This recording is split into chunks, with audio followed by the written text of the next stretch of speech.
Thanks for joining us for the news at 10. City leaders from the Northwest have their eyes set on Boise this week. The City of Trees is hosting the Greater Northwest Passenger Rail Summit. It's drawn a lot of conversation about connecting the Treasure Valley back to active Amtrak routes.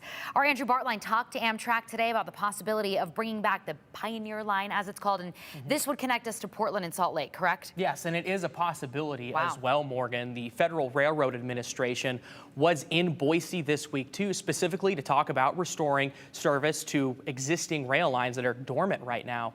Treasure Valley city leaders filed an application in March to jumpstart that process, but there's no guarantees, even with billions of federal dollars up for grabs. It's been a long time since the Boise Depot hosted a sound so sweet. It's about 2.5 decades ago. And any new train rolling into the valley benefits more than just the capital city. We want to work together, and we see the benefit it is to all of us, not just individual cities. Caldwell Mayor Jerem Wagner's part of a team effort because Treasure Valley leaders know how they're all connected, or at least used to be. Amtrak's Pioneer Line ran from Portland to Salt Lake, rolling right through the heart of Idaho.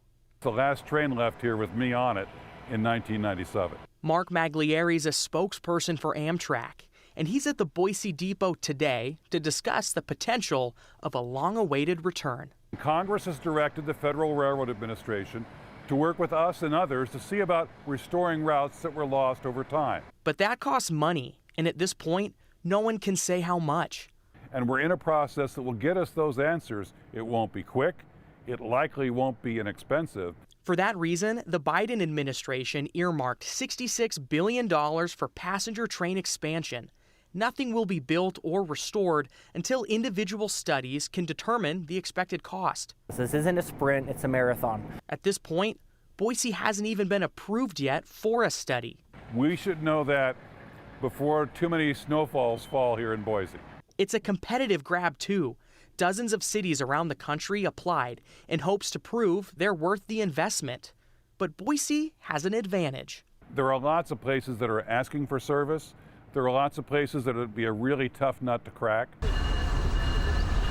The Pioneer Line infrastructure already exists in tandem with booming populations. We're optimistic that Boise, Salt Lake City makes a lot of sense. That's the sales pitch Treasure Valley leaders have tracked for years. A lot of the focus seems to be on the East Coast, the higher density population areas. So to get any kind of attention we can out in the West is a big deal.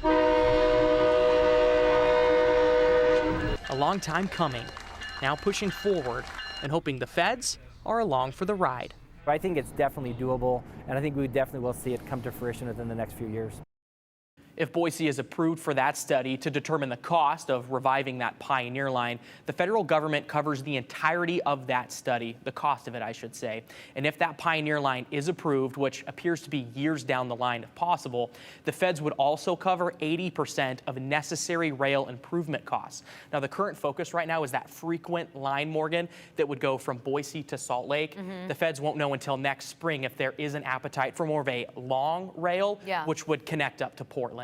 So they're focused on that Salt Lake to Boise right now. Which makes sense. There is a ton of back and forth. I mean, how many people do we know seek medical care down in Salt Lake City? And it isn't a terrible drive, but there's a big appetite for commuter rail right now. Yeah, booming populations too. They lost a lot of money on the line previously in '97. Part of the reason they shut it down. Population's bigger now. They think they'll have better luck with it. I think so too. All right, Andrew, thank you.